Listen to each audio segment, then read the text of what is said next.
तो प्रोफेसर साहब बोलते हैं कि वापस दीजिए बेटा, मैं इस शिकंजी को फेंक देता हूं और हम दूसरी शिकंजी बनाएंगे। अब ये हमारे किसी काम की नहीं रही। लेकिन वो बच्चा उस शिकंजी को नहीं देता है। नमस्कार, अपनी बोली अपना चैनल सुरेश फौजी में आपका स्वागत है।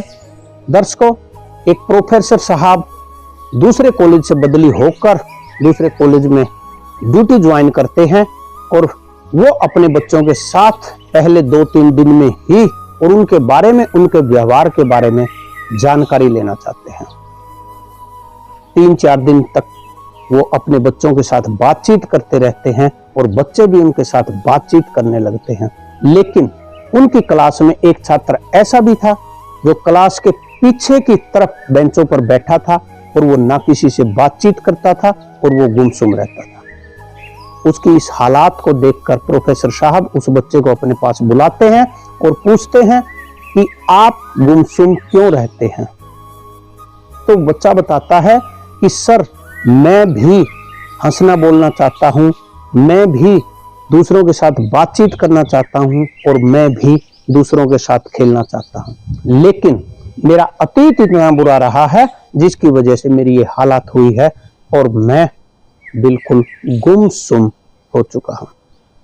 दर्शकों, प्रोफेसर साहब उस बच्चे को अपने घर पर बुलाते हैं और जैसे ही वो बच्चा शाम को प्रोफेसर साहब के घर पर पहुंचता है तो प्रोफेसर साहब दरवाजा खोलकर उस बच्चे का स्वागत बड़े प्यार से करते हैं और उसको बैठाते हैं। प्रोफेसर साहब शिकंजी बनाने के लिए अपनी रसोई में चले जाते हैं और शिकंजी बनाते बनाते उस शिकंजी में जानबूझकर नमक की मात्रा ज्यादा कर देते हैं। और जैसे ही वो शिकंजी लेकर बच्चे के पास आए, बच्चे ने पहला घूंट उस शिकंजी का पिया तो अजीब सा मुंह बना लिया। तुरंत प्रोफेसर साहब ने पूछा, क्या हुआ बेटा? तो बच्चे ने बताया कि सर, इस शिकंजी में नमक बहुत ज्यादा मिल चुका है। तो प्रोफेसर साहब बोलते हैं कि वापस दीजिए बेटा, मैं इस शिकंजी को फेंक देता हूं और हम दूसरी शिकंजी बनाएंगे। अब ये हमारे किसी काम की नहीं रही।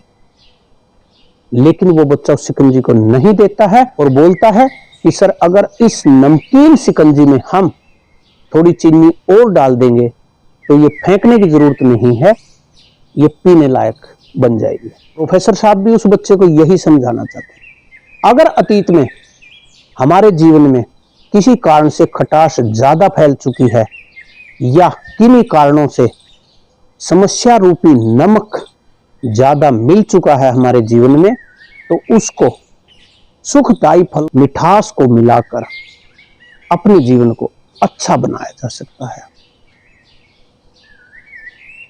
अगर किन्हीं कारणों से हम टूट चुके हैं तो उन कारणों को भुलाकर आने वाले सुख की सोचकर हम अपने जीवन को सुख में बना सकते हैं।